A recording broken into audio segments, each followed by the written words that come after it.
खबर में खुश आमदीद। नाज़रीन, सानिया मोटरवे हल होने के करीब है। एक मुलजिम पकड़ा जा चुका है। आज हमारे टीवी पे सबसे पहले आपने खबर सुनी। इसके साथ साथ ये खबर भी आ चुकी है और GNN दे चुका है, और वो खबर ये है कि घेरा तंग हो रहा है और किसी वक्त भी, और गवर्नमेंट के लोग भी कह रहे हैं कि चंद घंटों की वो बात कर रहे हैं, मगर ये एक तफसीली खबर चूँकि भट्टी साहब ने ब्रेक की थी सुबह वाली भी, अब तो मैं अभी आके ये कुछ खबरों के बाद भट्टी साहब से पूछता हूँ कि मामला कहाँ तक पहुँचा है। मौलाना फजल रहमान सियासत में सरगर्म हो रहे हैं, क्या है एक इम्पोर्टेंस लगती है हुकूमत के लेवल पर भी और अपोजिशन के लेवल पर भी, ये कहानी कहाँ जाएगी। APC में नवाज शरीफ को वापस लाने का मुतालबा किया जा सकता है, नहीं किया जा सकता, मगर सबसे अहम बात ये 1 करोड़ नौकरियों का वादा तो इन्होंने किया था, मगर जो नौकरियां लोगों के पास है वो भी छीनी जा रही हैं। 1 से 17 ग्रेड के लोगों को, 20,000 लोगों को क्या निकाल दिया जाएगा। तो ये क्यों है ऐन वो काम कर रहे हैं जो ऐन जिद है इनके मैनिफेस्टो का। बट साहब मैं शुरू ये करता हूँ कि खबर ये है कि घेरा हो रहा है, और ख़बर ये भी आपने दी थोड़ी देर पहले हमारे चैनल ने कि जनाब उसको कम्युनिकेट भी कर दिया गया है कि भाई तुम सरेंडर कर दो तो बेहतर है। तो लेटेस्ट एक तो क्या है, और एक सुबह वाली भी जो अरेस्ट हुई उसके बारे में भी ज़रा हमें तफसील बताएं, फिर हम आगे बढ़ते हैं। बिस्मिल्लाहिर्रहमानिर्रहीम। काजी साहब, ये जो दिल खराश वाक़या हुआ, इस पे हर आँख अश्कबार है, इसमें तो दो राय कोई नहीं। इसमें कुछ पुलिस अफसरों ने नहायत गैर जिम्मेदारी और क्रिमिनल नाअहली की। ये मुल्ज़मान अब तक कानून की गिरफ्त में होने थे। आबद सा जो लड़का है, इसने जब शीशा तोड़ा तो इस पर DNA होता है, उसका ब्लड वहां लग गया। ये जो मुल्ज़िम था आबद मल्ली, ये पिछले 3 साल से, और ये अपनी जमानत पे था, रिहाइश पजीर है। जमानत तो छोड़ दे, मैं जरा इवेंट पे आ रहा हूँ। पुलिस ने जब उसका DNA कराया तो 2015 से DNA का इन्होंने रिकॉर्ड रखना शुरू कर दिया। 13 उससे पहले रिकॉर्ड नहीं था। इसके ब्लड से वो मैच कर गया। इनसे नाअहली ये हुई कि आबद की बात बार बार वकार से हो रही थी, इन्होंने उसको भी मुल्ज़म बना दिया, जबकि मुल्ज़म के अपने जो आबद है उस वकार, ये इसका अजीज है करीबी, इसके नाम सिम थी। इन्होंने जल्दबाजी की कि इन दोनों की तस्वीरें वज़ीर आला पंजाब मोहतरम Usman Buzdar, law minister IG साहब ने की और उस पे नाम दे दिया। अगर वो मुल्ज़म दोनों हैं, एक तो वकार अब क्लियर हो गया मुल्ज़म नहीं है, आबद किसी वक्त गिरफ्तार हो जाएगा, वो हम इंशाल्लाह प्रोग्राम के दौरान ही मुमकिन है कि खबर दे दें, क्योंकि वो इस वक्त पूरे शिकंजे में है। मैं आपको बता दूं कि दिखा दूं बुज़दार साहब ने कैसे क्या कहा, और ताकि आपकी बात जरा सुनाएं जी, वो क्या कह रहे थे उस्मान बुज़दार साहब इन लोगों के, उन किरदारों के बारे में। मैं ज़ाती तौर पर इस मरहले में इस केस की निगरानी करता रहा और तहकीकात को जल्द अज जल्द मुकम्मल करने की हिदायत दी हैं। मैं आप सबको आगाह करना चाहता हूँ कि 72 घंटों से भी कम वक्त में इस दिलखराश वाक़या के असल मुल्ज़मान तक पहुँचने में कामयाब हो गए हैं। जिन मुल्ज़मान की शनाख्त हुई, इनकी गिरफ्तारी में मदद देने वाले अफराद के लिए 25-25 लाख रुपए इनाम देने का भी ऐलान किया जा रहा है, और इनका नाम भी सीगा राज में रखा जाएगा। जी। अच्छा कायद साहब, मैं इसमें बड़ा अहम पॉइंट है, मैं एक इन्वेस्टिगेटिव रिपोर्टर बनने की कोशिश करता हूँ, होता तो, लेकिन बट सर मैं IG भी चलवा दूँ जो IG साहब ने मुझे एक मौका दे दें जरा बात करने का, सिर्फ गुजारिश। आज मैंने 2 सुप्रीम कोर्ट के जज साहबान से बात की, साबक जज साहबान से, और 8-10 वकला से। IG साहब ने कहा वो दिखाएं, फिर मैं बताऊंगा कितना बड़ा ब्लंडर किया है IG साहब ने। मुझे समझ में नहीं आती, वज़ीर आज़म पाकिस्तान इमरान खान क्रेडिबल आदमी ने अभी तक IG साहब को रखा क्यों हुआ है? जरा प्लीज सुनाएं IG साहब ने क्या कहा है। कुछ ये तस्वीरें हम दिखाना चाहेंगे, बिकॉज वो एक ही तस्वीर तो शायद कहीं चल भी रही है, लेकिन दूसरे की तस्वीर हम, ये तस्वीर है उसकी आबिद अली की, ये वक़ारुल हसन की तस्वीर है ये। फिर अगर किसी को चाहिए होगा तो हमारे पास यहाँ पर मौजूद भी है, हम आपको इसकी कॉपीज़ दे भी देंगे। शायद IG साहब की 20 साल सीनियरिटी है, लेकिन उन्होंने पुलिस रूल नहीं पकड़े, पुलिस आर्डर नहीं पकड़ा। कानून ये कहता है कि जब कोई खुदा ना खास्ता रेप हो तो 54 में किसी बंदे को गिरफ्तार करते हैं, और मिसल में लिखते हैं कि उसका चेहरा ढांप कर जुडिशल मजिस्ट्रेट के पास पेश किया गया। जुडिशल मजिस्ट्रेट उसको जुडिशल कर देता है। 2 दिन बाद फिर पुलिस एप्लीकेशन देती है कि हमने इसकी शनाख्त परेड करानी है। फिर वो जिससे वाक़या हो मदैया को ले जाया जाता है, वो शनाख्त करते हैं। इनकी इस तस्वीर शाया करने पर अगर वकार असल मुल्ज़म होता तो आज वो बरी हो जाता।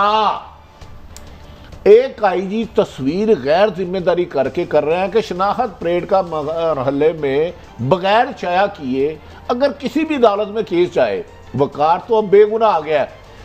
इस सिलसिले में ना कानूनी माहिर ना नहायत हमारे दोस्त हैं, जज भी रहे हैं, प्रैक्टिस भी करते हैं, सफदर पीरजादा साहब। इस तुराब साहब बुलाइएगा जरा सफदर पीरजादा साहब। अस्सलाम वालेकुम जी सफदर साहब। जी बड़ी साहब अस्सलाम वालेकुम। सफदर पीरजादा साहब, आपने बड़ी प्रैक्टिस की, आपको आईनी माहिर हैं। आईजी पंजाब साहब ने 2 मुल्जमान की तस्वीरें बांटी, कानून इसमें क्या कहता है कि जुडिशल शनाख्त परेड कराए बगैर अगर ये केस अदालत में जाता है और मुल्जमान को उसका आईजी की हरकत का फायदा मिलेगा कि सजा होगी?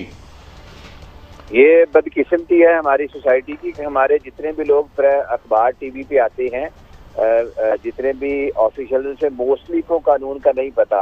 हाई कोर्ट रूल 22 के तहत आइडेंटिफिकेशन परेड होती है और आइडेंटिफिकेशन परेड का कानून बड़ा क्लियर है।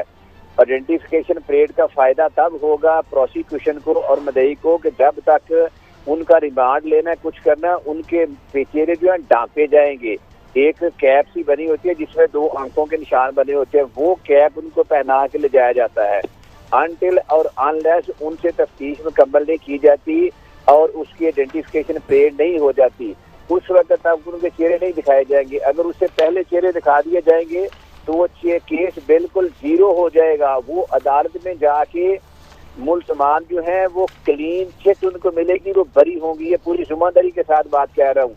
जब जिन मुल्जमान के चेहरे दिखा दिए हैं पुलिस ने, उनको किसी भी सूरत दुनिया की कोई अदालत की सजा नहीं दे सकती। नहीं, और हमारा जो पीरजादा साहब गुजारिश ये है कि आईजी साहब एक बड़े सीनियर मोस्ट हैं, वो कानून यकीनन शायद हमसे ज्यादा जानते होंगे। अगर उन्होंने खुद कहा ये 2 तस्वीरें ले लो और देखो, तो अगर आप उसके क्या वो इस कानून से आशना नहीं थे या मुल्जमों की किस्म की मदद हो गई उनकी इस थोड़ी सी नासमझी में? मेरे ख्याल में जो दोनों बातें आपने कही हैं वो दोनों हो सकती हैं। आईजी साहब की इस कानून से नावाकिफियत है और मुल्जमान को फायदा नहीं, बहुत ज्यादा फायदा हुआ है और मुल्जमान वो बिल्कुल सिर्फ किसी एक एक्ट की बुनियाद पे बरी हो जाएंगे। और इसमें एक नहीं हजारों सैकड़ों जजमेंट्स हैं ऑनरेबल हाई कोर्ट और सुप्रीम कोर्ट की कि जहां आइडेंटिफिकेशन परेड होनी थी, मुल्जम एफआईआर में नॉमिनेटेड नहीं है और आइडेंटिफिकेशन परेड के बगैर मुल्जम को मीडिया पे ले आए, मुल्जम की तस्वीरें बना दी, मुल्जम ने बयान दे दिया कि मेरी तस्वीरें बनाएंगे और वो साबित हो गया। तो यहाँ तो मीडिया पे आ गया, जिस तरह आप बता रहे हैं कि आईजी साहब ने खुद तस्वीरें दी हैं कि ये मुल्जमान है, तो वो बिल्कुल क्लियर कट वो मुल्जमान को उसका फायदा होगा और मुल्जमान बरी होंगे उसमें। अच्छा सफदर साहब एक सवाल और इसके बाद मलक साहब लेंगे। एक इसमें जो आईजी साहब ने कहा था वकार मुल्जम है रेप का, इज्तिमाई रेप का, वो बेगुनाह निकला। अगर उसको कोई मोहल्लेदार मार देता कि इसने औरत के साथ रेप किया तो उसका कत्ल कहाँ जाता? वो तो बेगुनाह निकला है, उस रेप में शामिल नहीं है। वो बड़ी बदकिस्मती है हमारी सोसाइटी में। आपको याद होगा कि सियालकोट में भी एक वकूआ हुआ था, तो इसी तरह 2 बच्चों को उसी वक्त एट द स्पॉट ही अवाम ने मार दिया था, जिसके जो मुल्जमान थे वो सारे बरी हो गए। और इसके साथ भी ये हो सकता था और इसकी जिम्मेदारी तो लाजमी पंजाब पुलिस पे ही आ सकती थी कि पंजाब पुलिस ने उसको रेप का जो है ना मुल्जिम डिक्लेयर कर दिया था। हालांकि वो अभी गिरफ्तार नहीं हुआ। जब गिरफ्तार नहीं हुआ, तफ्तीश नहीं हुई, तो आप किस तरह किसी को कानून तो ये कहते हैं कि एवरीबॉडी इज इनोसेंट अनटिल और अनलेस प्रूव्ड अदरवाइज। अच्छा पीरजादा साहब, एक सवाल मैं भी करना चाहता हूँ। शहीद काजी बोल रहा हूँ। यहाँ इस मुल्क में बड़ी रवायात हैं टेक्निकल जो है इंसाफ होने की। तो अगर डीएनए प्रूफ करता है इस क्राइम को, तो क्या ये टेक्निकलिटी जो फ्लॉ हुआ है on the part of the police, इसके बावजूद ये रिहा हो जाएंगे अगर डीएनए प्रूफ करता है इस जुर्म को?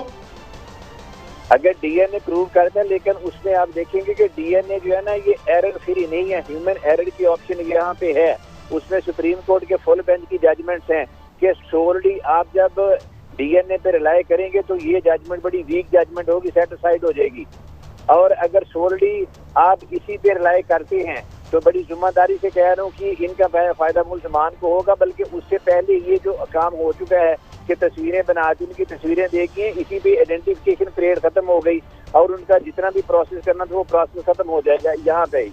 अच्छा पीरजादा साहब, इंटरनेशनली हमें बहुत सी मिसालें मिलती हैं। अमेरिका में 27 साल बाद लोग रिहा हुए हैं डीएनए के एक एविडेंस के तौर पर। जब ये कानून में शामिल हुआ तो ये तो हम दुनिया में देख रहे हैं कि पुरानी सजाएं जो हैं मुअत्तल हो जाती हैं डीएनए की बेसिस पर। दुनिया में आप दुनिया की मिसाल साहब दें, हमारे यहाँ जो इंसिडेंट होता है आपने देखा, मैंने देखा, भट्टी साहब ने देखा, हम तीनों गवाही देने जाते हैं। दुनिया में तो अगर 2007 के जो रॉयल्स हैं यूके के वो देखें, एक बेटी ने अपनी माँ को बताया कि यहाँ इस स्टोर में मैं आई थी तो मैंने ये शीशा तोड़ा था पत्थर मार के। उस माँ ने वहीं सारी को छोड़ा तो उसको मजिस्ट्रेट के पास ले गए। जब आपको याद होगा कि 3 शिफ्टें चलती थी इंग्लैंड में मजिस्ट्रेसी की और 24 घंटों में सजाएं होती थी, और उसने अपनी बेटी को 6 माह की सजा दिलवा के फाइन खुद पे किया था। आप वो बात करें जो आपकी सोसाइटी की है। कानून सोसाइटी का रिफ्लेक्शन होता है। जो हमारे यहाँ जो पुलिस है, जो दूसरी एजेंसीज हैं, वो उसका रिफ्लेक्शन होंगे जो सोसाइटी से आ रहा है। जो कानून बनाने वाले हैं वो इंग्लैंड के पढ़े हुए नहीं है, उनको तो अंग्रेजी भी नहीं आती तो वो कानून बना देते हैं। अगर किसी को पूछ लें, मैंने क्योंकि इलेक्शन मैटर्स भी किए हैं, करता हूँ, तो वहाँ पे कई दफा ऐसा हुआ कि मैंने कोर्ट को कहा जिन्हें बताया ये कानून इन्होंने बनाया हुआ है, इन्होंने कहा इसके पढ़ के मतलब बता दे, तो मैं नाम नहीं ले सकता। उन्होंने कहा जी नहीं हमें तो नहीं पता, हम तो बेल दिया जाता है और पार्टी सरबराह कहता है आपने हाथ उठा देना, हम उठा देते हैं। मैं एक आखिरी सवाल करता हूँ। आप खुद कहते हैं ये समाज बहुत जुल्म हाल है, बड़े बुरे लोग हैं जो है, वहाँ माएँ खुद पकड़वा देती हैं, यहाँ माएँ बच्चों के जुर्मों पे पर्दा डालती हैं, तो पुलिस को भी फिर वही करना पड़ेगा। Why can't be allow police when it is a shadow of the society? तो फिर यही खेल चल रहा होगा। मैं समझता हूँ पुलिस भी फिर जस्टिफाई करेंगे अपने आप को। के साथ मैं कानून का तालिब इल्म हूँ। मैं एक गलती को दूसरी गलती से रिप्लेस नहीं कर सकता। मैं एक इल्लीगैलिटी को दूसरी इल्लीगैलिटी से रिप्लेस करने का नहीं कहूँगा। मैं कहूँगा पुलिस गलत है तो उसको सीधा किया जाए। बहुत शुक्रिया आपका पीरजादा साहब, बहुत शुक्रिया, thank you very much for your time. हुजूर, अब बात यह है कि अब क्या टेक्निकली इंसाफ देकर दिया जाए? मेरा ख्याल हम गलत तरफ चले गए, दूसरों को पकड़ा, ऐसे मौके पे पकड़ा जाता है। काजी साहब, गुजारिश ये है कि ये बड़ा हौलनाक वाक़या है, इसमें थोड़ा सा जो शनाख्त परेड है ना, इसका अहम इशू है जिसे हमें रहना चाहिए अमूमन ना, क्योंकि यहाँ इश्तिहारी बहुत ज़्यादा होते हैं, वो गो के उन्होंने ठीक कहा है। लेकिन मुझे बताएं, एक तरफ तो पाकपतन में एक DPO था। पहले मुझे एक सवाल का जवाब दें, ये कितने मुकदमों में मतलूब थे? वो कौन सी अदालतें थी? ये कौन सा कानून था? पीरजादा साहब से ये भी तो पूछे ना, जो इन जानवरों को बाहर निकाल के आप बोलने से पहले मैं एक गुजारिश करने लगा। पाकिस्तान में 10 कानूनों की बात, मैं थोड़ा सा ऐड कर दूं, आपके लिए बेहतर हो जाएगा। 2013-2017 में ये बंदे पे जना बिल जबर के 2 मुकदमे हैं, 8 इस पे पूरे मुकदमे हैं। 2 दफा ये 2013-2017 में इसमें मुकदमा दर्ज है और मौजूद जज साहिबान ने इसकी जमानत ली होगी। फिर मैं यही अर्ज कर रहा हूँ ना, मैं सिर्फ अर्ज करने चाह रहा हूँ, पाकिस्तान में ताकतवर के और कमज़ोर के लिए कानून अलग है। आपको याद होगा कुछ अरसा कबल पाकपतन में एक बच्ची जा रही थी जिसको रिजवान को उसके पुलिस वालों ने रोका, उस पर DPO को सुबह बदर कर दिया गया, रिजवान गोंदर को पाकपतन में आज तक नौकरी नहीं दी। इधर RPO कहता है उस खातून को इस रोड पे नहीं जाना चाहिए, वो अकेली गई क्यों नहीं, और उसको इनाम दे रहे हैं। आपका शहबाज अनवर उसको डिफेंड कर रहा है, शहजाद अकबर और शहबाज अनवर। ये माशरा ताकतवरों के लिए हो रहा है, कमजोरों के लिए हो रहा है। यहाँ शहबाज गिल साहब जैसे लोग मियाँ साहब को मरवाने के लिए तैयार है। हमने चंद दिन पहले एक हमारे प्रोग्राम फेस है में एक बात की, उन्होंने साबक IG पंजाब जुल्फकार मैं सुनवा दूं जो बात, वो जरा बात सुनाएंगे क्या बात हुई फेस टू फेस में GNN के प्रोग्राम में, सुनाएं। ह्यूमन स्मगलिंग के केसेस बढ़ गए थे। ब्रिटिश एम्बेसी ने शिकायत की, गवर्नमेंट ने FIA के जिम्मे लगाया।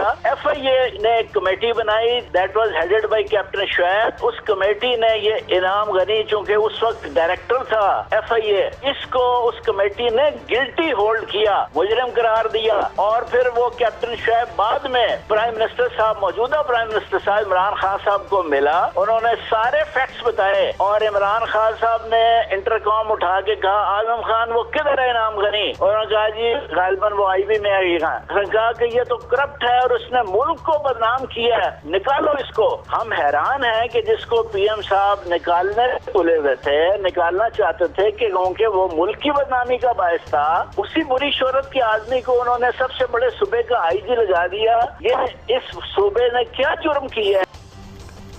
अच्छा काई साहब, मैं आपने हमें कुछ सहाफत सिखाई है, 85 से आप थे, मलक साहब भी सीनियर है। इस पर वजीर आजम के नादान दुश्मन मोहतरम शहबाज गिल साहब जो एडवाइज़र हैं, उन्होंने एक ट्वीट किया है। इन्होंने सहाफ़ियों को गालियाँ देने का ठेका लिया हुआ, लेकिन हमारे लिए काबिल इज़्ज़त है शहबाज गिल साहब। साबिक़ IG पुलिस जुल्फ़कार चीमा जो नून लीग के ऑफिसर थे, इनके भाई नून लीग का MNA है। नून लीग के इमाम पर एक टीवी प्रोग्राम में मौजूदा IG पर बेवजह तनकीद करते रहे, सियासी व्यवस्था निभाई, लेकिन इस हद तक मत जाएं कि आपको जवाब मिले। अब आप जनाब का ज़माना नहीं, जवाब आएगा। अब मैं इनको गुजारिश करता हूँ, नून लीग वो एक साबिक़ और ऑनेस्ट और क्रेडिबल IG है जुल्फ़कार चीमा। शहबाज गिल साहब आपके एक वजीर नहायत अच्छी शोहरत के हामिल असद उमर साहब, उनके सगे भाई मुस्लिम लीग नून के गवर्नर है, उसके बारे में आप क्या कहेंगे? आपके ऊपर इसके पहले भी आपने सहाफियों को गालियां देने का ठेका लिया हुआ है। आप काबिल इज्जत है, आप हमारा कुछ नहीं कर रहे। हम ईमानदारी से काम करेंगे, आपकी इज्जत करेंगे, आपका एहतराम करेंगे, लेकिन सवाल पर रहेंगे। इससे पहले आपने एक और ट्वीट किया। इस वक्त CCPO सोशल मीडिया पर तीसरे नंबर पर ट्रेंड बन रहा है। मैं आपको पता सोशल मीडिया देखते नहीं, मुझे ट्रेंडों से इशू नहीं। ज्यादातर नून लीगी सपोर्टर और चंद लफाफा सहाफी इस ट्रेंड को प्रमोट कर रहे हैं। इसका मतलब यह है कि नून लीग को, लफाफा बरादरी को कहीं कोई ना कोई तकलीफ जरूर हो रही है। मोहतरम शहबाज गिल साहब और वज़ीर आज़म पाकिस्तान नहायत अदब एहतराम से, यकीनन हम सब लफाफा लेते होंगे, हम सारे ही बुरे हैं। आपकी हुकूमत है 1985 से लेके अब तक, आपके पास एजेंसियां भी हैं, आपके पास रिकॉर्ड भी है। जिन जिन सहाफियों ने पैसे लिए हैं, इन सब के खिलाफ आज एक ट्वीट करें, उनका नाम लेके, आपके पास रिकॉर्ड मौजूद है। आप हम सबको गिरफ्तार करें। हमारी गुजारिश है, हमें गालियां दें, 1000 दफा दें। आप इमरान खान की दुश्मनी कर रहे हैं, आप क्योंकि अमेरिकन नेशनल है। भट्टी साहब ये मैं गालियों से ना अदब से जवाब दे रहा हूं। अदब से आप बात करें। देखिए इसने तीसरी ट्वीट की शहबाज गिल, अमेरिकन नेशनल, मुबारक हो वजीर आजम उस्मान बुज़दार को, IG पंजाब को, CCPO लाहौर को, पूरी टीम को। ये ऐसा वक्त है, मैं कसम खा रहा हूँ, मैंने कोई पाकिस्तानी मर्द हो, औरत हो, जवान हो, बूढ़ा जो अंदर से नहीं रो रहा। आप एक मुझे पाकिस्तानी दिखा दें, ये लफ्ज़ जो मुबारक है, ये मेरे ख्याल में आप मुंह पे तमाचा मार रहे हैं। जो मैं असल आपकी तरफ आना चाह रहा हूँ, मुजरम तो आप है मेरे। आप मुझे बताएं कि आपने किस किस को लफाफा दिया। आपके पास 30 से ज़्यादा एजेंसीज हैं, आपके पास DGP आ रहा है, पंजाब में आपकी हुकूमत है, फेडरल आपकी हुकूमत है। आपकी ये जिम्मेदारी है कि आप वो जो लफाफा लेने वाले चोर हैं, जो काली बेड़े हैं, हम में साफ़ी बन के बैठे हैं, आपका गिरेबान मेरा हाथ है। आप PUFG के सदर हैं, आप ऑफिशियली की बात कर सकते हैं। मेरा कहने का मतलब है, ये बजाय हमें ताना देने का, हमें लिस्टें दें, बताएं ये गंदे लोग। हम तो यही कह रहे हैं, भले साफियों ने लिफाफे होती हैं, तो बताएं। भले IPPs के असल मुजरम हैं, भले चीनी के मुजरम हैं, खुदा रहा इनको सामने लाइए। हम आप सबसे ज़्यादा आपकी सपोर्ट करेंगे, आपके सामने खड़े होंगे, आपके लिए गोलियां खाएंगे। ये करें तो सही। आप एक ब्रेक के बाद आते हैं, बहुत खबरें, हम इसी खबर पे रहेंगे और आपको ये बताएंगे ताज़ा तरीन सूरत हाल क्या है आबिद मलिक की गिरफ्तारी के ज़िम्मन में। आप हमारे साथ रहिए। Welcome back. अभी हम दूसरी खबर पे जाने से पहले जो भट्टी साहब ने एक नुक्ता उठाया था, ये बहुत इल्ज़ाम लगता है लिफाफे का। साफ़ी जो है इतने पता नहीं अरबपति हो गए मुबैना तौर पर, किसी का कोई किसी। हम ये कहते हैं कि जब आपके पास, जिस तरह मलिक साहब ने कहा, तमाम एजेंसीज मौजूद हैं, तो क्यों नहीं हम उनके नाम बाहर लेके आते? क्यों इन काली भेड़ों को बाहर निकल? आपसे एक सवाल करना चाहता हूँ। हम शहबाज गिल साहब की इसको सेकंड करते हैं, ये हुकूमत है, ये शहबाज गिल साहब तो एडवाइज़र है, इन्होंने तो कल को अमेरिका चले जाना है, पहले भी अमेरिका रहे हैं, ये इधर पढ़ाते थे। इनके ऊपर क्या है उस पर हम प्रॉपर इन्हें मेल करके उनसे बात करेंगे। इन्होंने फरमाया लफाफा साफी इस ट्रेंड को प्रमोट कर रहे हैं, इसका मतलब है कि इनको नून लीग के लफाफा बरादरी को कहीं मिला है। आप हमें बीइंग ए सीनियर ये बताएं, हुकूमत इनकी है, हम इनसे मुतालबा करते हैं जो भी लिफाफा लेते हैं सबसे पहले मेरे नाम से शुरू हो, इनके नाम करें, उनको सजाएं दें, क्या आपकी क्या राय है? क्या सजाएं तो देना है इनकी पता नहीं है या नहीं है, कितनी ताकत अव्वल तो दें।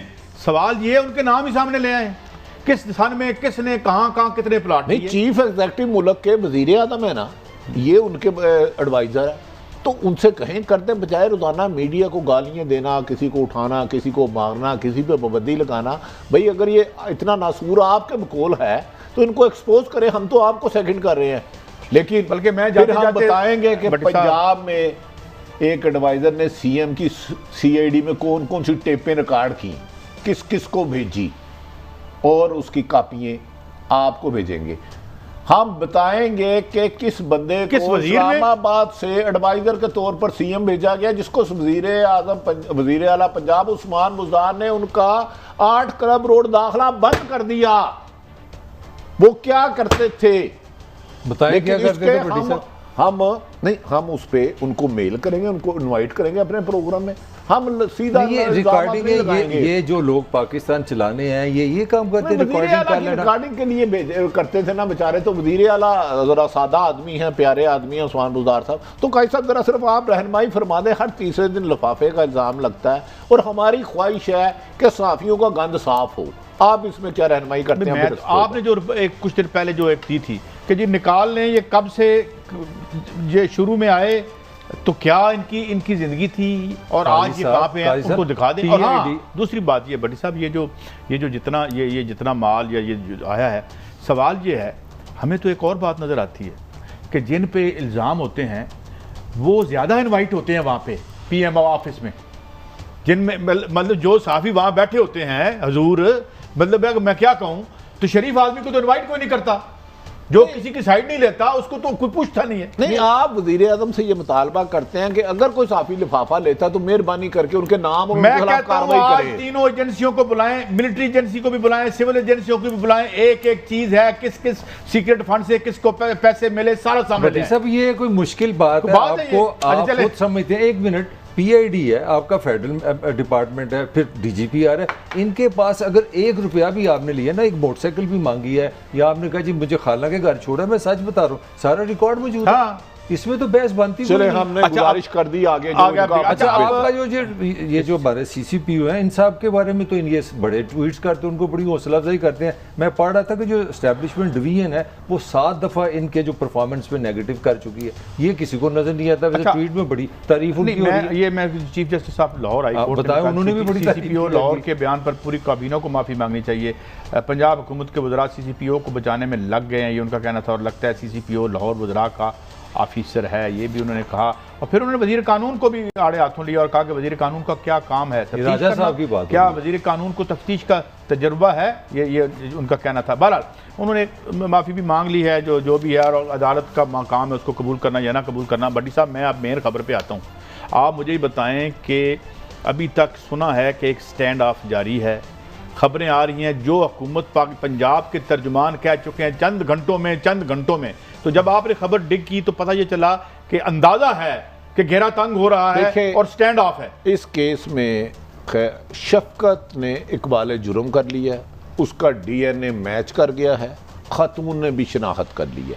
वकार जिसको IG साहब ने मुल्ज़म बनाया था वो इसमें बेगुनाह निकला, इस रेप की वारदात और इस डकैती की वारदात में शामिल नहीं है। आबद के इर्द गिर्द पुलिस ताइद है, उन्होंने इस दौरान 3 मोबाइल चेंज किए। किसी भी लम्हे CM की तरफ से आपको ट्वीट या कोई प्रेस कॉन्फ्रेंस आएगी कि आबद को पुलिस ने गिरफ्तार कर लिया, ताहम इसमें एक अच्छी बात है, असल मुल्ज़म शफकत, जिसे कल रात देपालपुर के इलाके में गिरफ्तार किया गया, लखोडैर का रहने वाला था, उसने पुलिस के खिलाफ एतराफ़ी। अब पुलिस बेहतर ये करे कि पुलिस हिरासत में बयान की अहमियत नहीं होती, इसके 164 के बयान करा लेना कानूनन लीगल बेहतर है। अच्छा, ये पुलिस का अच्छा काम है कि एक बंदा पकड़ लिया। बढ़िया खबर है, मैं आगे नहीं जाऊंगा। जरा ये इमरान खान साहब ने एक ऐसा, जो कि कंट्रोवर्सी पूरे मुल्क में चल रही है, सजाओं में तब्दीली करें, क्या किया जाए, सजाए मौत दें, सरेआम दें, या उनको फिजिकली अनएबल कर दें किसी जुर्म करने से। मलिक साहब, पता नहीं आपको मेरी बात पसंद आए या ना आए, मैं तो ये कहूँगा कि जो रिपीट ऑफेंडर है, he should not see the day of light of the day. वो कभी बाहर ना आए और विदाउट पैरोल उसको उम्र कैद हो जानी चाहिए। इतने एक्सट्रीम्स क्यों भट्टी साहब? देखिए कायद साहब आप ठीक फरमा रहे हैं, इनके लिए ना हमदर्दी रखने वाला भी जानवर, हमदर्दी करने वाला भी जानवर। बिल्कुल बिल्कुल। लेकिन ये ही जो आईजी साहब ने ब्लंडर किए ना, इन्हीं की वजह से अदालतें रिहा करती हैं, फिर ये सारा कसूर अदालतों पर डाल देते हैं। अदालतें एविडेंस से चलती हैं। इसको मैंने कहा ना, जब बंदा पकड़ते हैं उसको कपड़ा कवर करते हैं, वो जुडिशल भेजते हैं, फिर उसकी करते हैं, फिर उन्हें सजा से बच नहीं सकता। अच्छा मुझे ये बताएं, ये जिसे ये इमरान खान साहब ने जो कहा अच्छी बात है। इमरान खान साहब क्योंकि इन चीजों को पसंद नहीं करते, उनका एक पूरा कैरियर है स्टार्ट से। बड़ी साहब ये जो लोग मुजाहिरा कर रहे थे वो आप इस पे भी मुजाहिरा कर रहे हैं कि नहीं जी सर, वो सरेआम फांसी की मुखालफत फवाद चौधरी साहब ने भी की, वो भी देखें काजी साहब, मेरा ख्याल है ऐसी सजा होनी चाहिए कि ये जुर्म दोबारा ना हो। बस मैं तो इसके हक में उसमें कानून में रह के इनके लिए हमदर्दी करने वाला, हमदर्दी करवाने वाला, साथ देने वाला शरीके जुर्म है। मगर भट्टी साहब ये काम बड़ा अच्छा बात किया प्राइम मिनिस्टर साहब ने, ले जाएं पार्लियामेंट में, इस पे कानून बनाए, इसमें लंबा इसमें डिस्कशन की क्या जरूरत है? पार्लियामेंट आपने किस लिए बनाई है? बनाए इस पे कानून बनाए, उसको डिस्कस करें, आप फैसला करें। एक ब्रेक है और ब्रेक के बाद आएंगे तो हम देखेंगे बहस मुल्क में शुरू हो चुकी है क्या, और क्या इसी तरीके से ये ख़त्म होगा या हमें इस समाज को भी संवारना पड़ेगा और ये ऐसा समाज मुनज़्ज़म करना पड़ेगा कि जहाँ इंसान पैदा हो, जानवर पैदा ना हो। एक ब्रेक के बाद ये बहस हमारी जारी है। Welcome back. इस बात में कोई शक व शुबे की बात नहीं है कि इस जुर्म को रोकने के लिए कानून, समाज, अखलाकियात, हर चीज़ जितना जिस हद तक हमें जाना चाहिए और जा सकते हैं हमें जाना चाहिए। मगर इसका एक और बड़ा खौफनाक एंगल है जो मैं भट्टी साहब आपसे पूछना चाहता हूँ। मैं थोड़ी सी आपको मिसाल देता हूँ। मैं कल एक जगह बैठा था, उसका नाम नहीं लेता बेचारे पे मुसीबत ना आ जाए, तो उसने कहा जी मैं एक मकान बना रहा था, वहाँ पे पुलिस वाले ने गाँव वाले आके बिठा दिए, 10,000 रुपये दिए, तूने कहा फिक्र न करो मकान बना लो। अब सवाल ये है मेरा कि ज़ियाउल हक के दौर की रोज़ मिसालें देते हैं, जब ये बड़ा इसमें इन्होंने हदूद कानून लेके आए, ज़ियाउल हक रिकॉर्ड पे है, वो कहता है कि मेरे दौर में रिश्वत बढ़ गई है, हम कानून बनाएं, क्या उसका इफेक्टिव इस्तेमाल होगा? कि ये समाज है जो अभी पीरज़ादा साहब वकील कह रहे हैं कि जी सोसाइटी का रिफ्लेक्शन है पुलिस, अब सोसाइटी उनके मुताबिक गंदी है तो पुलिस इसलिए गंदी है। मैं उनको कोट कर रहा हूँ, तो अब क्या करेंगे? गुजारिश ये है, कानून जो मर्जी बना लें, इम्प्लीमेंटेशन अच्छी है। कानून कहीं भी नहीं कहता कि मुल्ज़म को पैसे लेके बेगुनाह कर दो और बेगुनाह को पैसे लेके गुनाहगार कर दो। ये जो करोल काटी जहां ये दरिंदगी का वाकया हुआ है, यहाँ पुलिस के, लाहौर पुलिस के 30 से ज्यादा टॉर्चर सेल पे आज से 5 साल पहले मैं स्टोरी कर चुका हूँ। ये लाहौर की बात कर रहे हैं? लाहौर पुलिस की गुज्जरपुरा के हदूद में टॉर्चर सेल, और सबसे ज्यादा फायरिंग वहां पुलिस वाले खुद करते हैं। जो नजायज बंदे को उठाते हैं वहां ले जाते हैं, वहां आम शहरी नहीं जा सकता।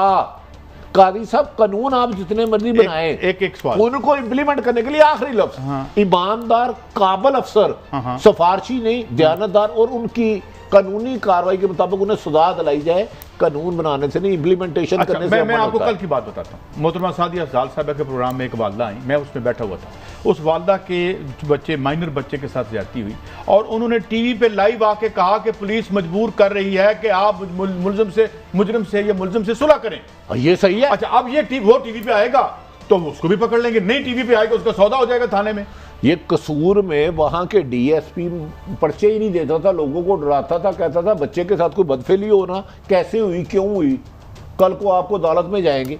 इस मुल्क में कानून, बच्चियां बेटियां नहीं जाती करने की जरूरत है हमारी। मैं आपसे एक सवाल पूछ रहा हूँ, 30 साल आपने बड़ा क्लोज देखा ये क्राइम का, मुझे ऐसे लगा कि पाकिस्तान की पार्लियामान, वज़ीर-ए-आज़म, सदर जो भी कानून बनाते हैं वो SHO के लिए बनाते हैं। आपने कहा जी गुड्डी पतंगबाजी पे पाबंदी लगा दो, इनकम बढ़ गई SHO की। आपने कहा शादी पे पाबंदी लगा दो, इनकम बढ़ गई उसकी। अब काजी साहब वाला पॉइंट, अगर ये कानून सख्त होता है तो जो बड़ी घटिया सी मैं बात करने को, जो 50,000 का केस था वो 2 लाख का हो जाएगा। ये आपने ठीक कहा। देखिए, कानून पर इंप्लीमेंट, उसके लिए आपको ऑनेस्ट अफसर, कॉम्पिटेंट, दयानतदार, मुहिब वतन अफसरों को तैनात करना होगा, जो सियासी मुदाखलत से बंद हो, बासर लोगों से ना डरे, जो आइन और कानून के मुताबिक, जैसे कायदे आज़म ने पहली दफ़ा कहा था कि आप रियासत के मुलाज़म हैं, कोई गलत काम करते उसका मजबूर नहीं है। जिस दिन कानून पर ईमानदारी से इम्प्लीमेंटेशन शुरू हो गई, सिफारशी कल्चर, करप्ट कल्चर ख़त्म हो गया, तो पाकिस्तान में अमन होगा। साहब, जब आप पावर में हैं और आपका एक भांजा भतीजा जो है ग्रेड 22 के बंदे को उठा के देख रहा है कि मेरे खानदान के ये जाती खादम और नौकर है या नहीं, इसके बगैर पोस्टिंग नहीं मिलती, और जब ऐसे बंदे को पोस्टिंग मिलेगी वो बेचेगा, तो फिर नताइज यही होंगे। एक MPA साहबा की मियां ने, एक जज जज सेशन जज साहब को जो है वो जख्मी कर दिया। कल की मैं आपको बात सुना रहा हूँ। इससे पहले हम क्या करते रहे, जब आप पुलिस को और इन इदारों को खानदानों के और खानवादों का मुलाजम बना देंगे तो ये करप्शन नहीं करेंगे। जब इसमें खान साहब इलेक्शन हुए ना तो फायरिंग की गई एक पीटीआई के एमपी या एमएनए ने, एक बंदा बेचारा मर गया, उसको कुछ नहीं हुआ। नहीं, खान साहब का एक बहुत बड़ा नारा था कि वो सियासत निकालेंगे पुलिस से। अब मुझे बताएं जी, अगर वज़ीर आज़म सेक्रेटरीट ऑफिसर अपना पुलिस के लगाएगा तो वो सियासी मुदाखलत नहीं आ जाएगी, उससे इन्फ्लुएंस नहीं आ जाएगा पॉलिटिकल। देखें, जब तक आप पुलिस को इंडिपेंडेंट नहीं करेंगे, सियासत से पाक नहीं करेंगे, अफसरान ईमानदार और कॉम्पिटेंट नहीं लगाएंगे, ऐसे वाक़यात अल्लाह ना करे। बट साहब मैं आज शाहिद खाकान अब्बासी साहब की मदद से एक बयान देने लगा। जी प्लीज। शाहिद खाकान अब्बासी साहब ने कहा था ये एहतसाब बंद कर दें वरना कौमी असम्बली अंदर हो जाएगी। मैं आपको बताता हूं कि इन इदारों के साथ जो हशर किया जाता रहा है पिछले 3 सालों में, ये इसके 99% बंदे आपको तब्दील करने पड़ेंगे, वरना ये जो किसके 100 प्लाट निकले यहाँ पे पुलिस अफसर के और जो भागे अपना इस वक्त कनाडा में। आज तक वो आके रिपोर्ट करते हैं शहबाज शरीफ साहब को आपकी मुताबिक, स्टोरियों के मुताबिक, तो हम इसको क्लीन कैसे करें? साहब एक कमेंट मैं करना चाह रहा हूँ, खाली मेरे ख्याल सजा, ये प्रॉपर्टी डीलर है पुलिस वाले हैं। काजी साहब एक मिनट, मेरे ख्याल में सजा बिल्कुल ठीक है, इस पर बहस नहीं होगी, इसको सख्त करे, मगर जो सियासी समाजी और माशरती इसके साथ पहलू है उस पर भी तो गौर करना। मैं तो 100 दफा ये भी तो जिक्र कर रहे हैं। हम ये कह रहे हैं कि ये वक्त है उसका भी है, अपनी इस्लाह करने का भी है, और जहाँ गंद है वहाँ पे सर्जरी करनी है तो सर्जरी करके ये गंद अलग करें, मगर ये कौन करेगा? सियासी तहरीकों को करना है और उन्हीं से हमें उम्मीद है। मगर ये जो आज सियासत हम देख रहे हैं इसमें तो इम्पोर्टेंस के अलावा हमें कुछ नज़र नहीं आता। मगर अच्छे दिन ज़रूर आएंगे। इसी दुआ के साथ इजाज़त, कल फिर मिलेंगे। अल्लाह हाफिज़।